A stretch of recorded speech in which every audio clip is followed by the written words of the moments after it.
welcome back to whatever day it is today, 12 I think. And today is a really, really, really special place for lots of reasons, and partly because it's just the most incredibly beautiful place, and partly because I never in a million years dreamed that I would manage to get there. So this is a continuation of the trek I was on, not the trek, the trip I was on yesterday's video. So this was the trip where I'm away with my friend and she's doing a really big walk and I'm doing sort of little bits. So to get to this place, it really is in the middle of nowhere.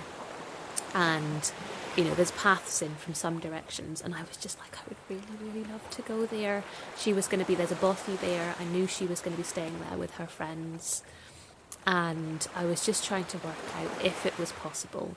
And I, looked at so many different options. I had maps everywhere, and I was like, I could do that. No, that's too far. And I think I was worried about going to somewhere that was remote because I thought, well, I'm not sick anymore, but I'm not 100% well. I'm certainly very unfit. What happens if I'm wrong? What happens if I am still sick and I manage to get there? And then I can't get back out again. What happens if that happens?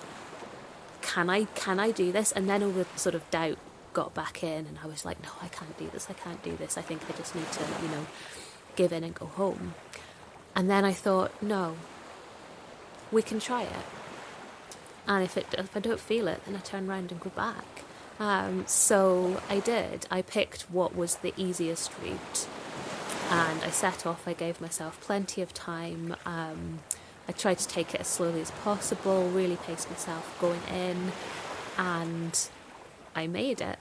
And I don't think she had expected me to make it, so I think she was really pleased to see me. And again, it felt very cool.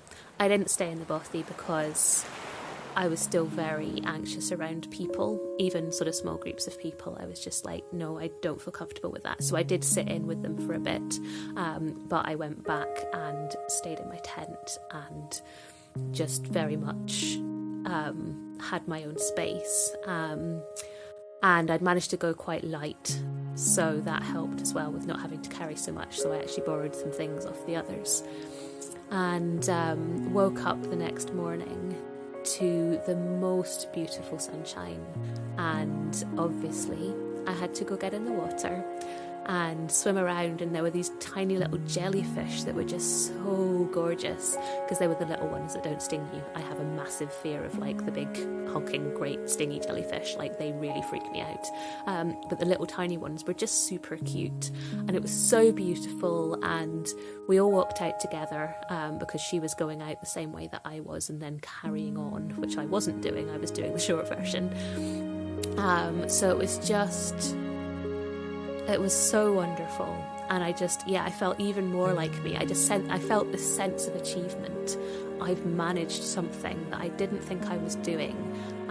So I had this massive grin on my face. I just couldn't believe it. I was just, kind of completely in shock that this had actually worked out, that I'd had a good night's sleep, that I'd woken up the next morning feeling great. And, walking out, I was tired, but well, of course I was tired. I wasn't abnormally tired. And it was like, have I cracked this? I think I'm good. I think I'm actually okay. And I don't know, it's really hard to describe how wonderful it felt. And I think anyone that has had that step up in health or that emerging from something, sort of heading for recovery, where you're just kind of like, I can't believe this, I want to believe it, but it's really hard to believe it because as soon as I start believing it, that means you've got something that someone can take away, and that is a terrifying thing when you know what it feels like when someone's taken that away, which I had felt for several years. So it was both terrifying and absolutely wonderful, and a really, really special place to be. So I slept very, very well after that, but it was just beyond my wildest dreams, I think.